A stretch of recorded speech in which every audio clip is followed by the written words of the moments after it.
Hello, class. This is the second part of the old house sketch. I'm going to do the watercolor. And as I look at this, I'm not going to try to duplicate the sky exactly, but I do want to work yellow into the bottom of this. When you see a horizon and you can see the entire sky, you'll notice that the blue kind of gradates down to a yellowish color on the horizon. What I didn't do in the previous video, I've got an indication of a little bit of a tree line off in the distance, just to add some depth to it. Right now, it kind of looks flat. So by having a little tree line back here, that'll add more depth to it. Okay, so let's get started. I'm going to use the wet on wet technique. I'll do the sky first. And I'm going to, get a nice clean edge along the building, lots of water, get a good clean edge. And don't go out too far and let this be kind of a random shape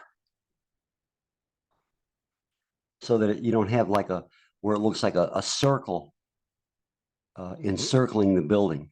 Get a good clean edge there. And you just kind of randomize it. Use plenty of water.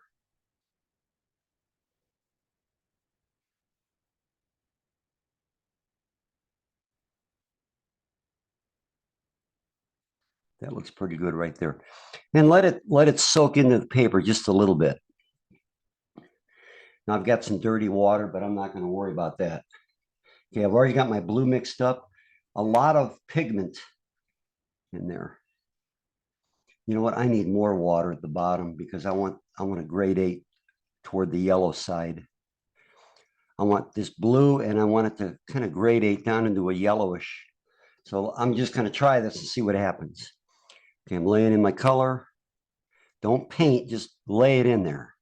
Let the water and the color or the pigment do the work for you. Lots of pigment.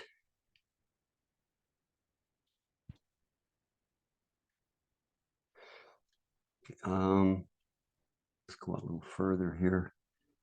Okay, now I'm going to try to work some yellow into this and see what happens. Let's see what we get. If we get some yellow down here, it may end up turning green, but usually there's kind of a yellowish haze down toward the horizon. Let's let that blend a little bit. I'm going to lean my paper, and I've got a lot of water, so I forgot to bring my paper towels in with me. I guess I'll have to use my pants to dry this out. Okay, I'm going to lift some of that out of there, just a little bit.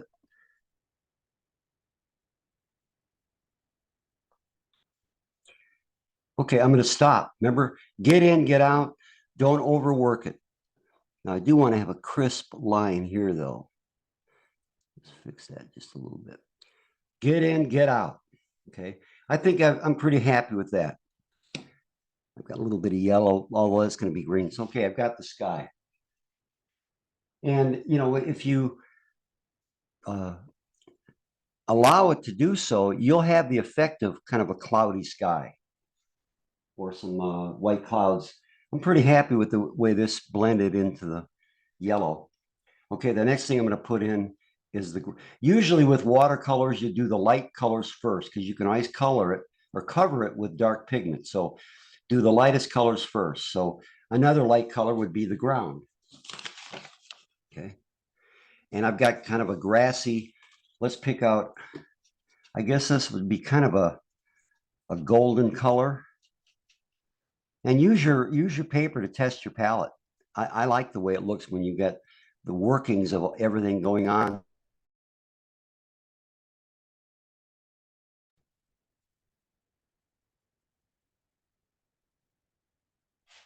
Bear with me a second. My computer just said the microphone wasn't working.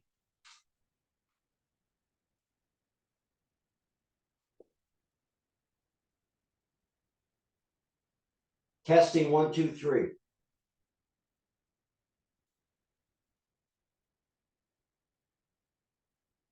Okay, that sounds like it's working.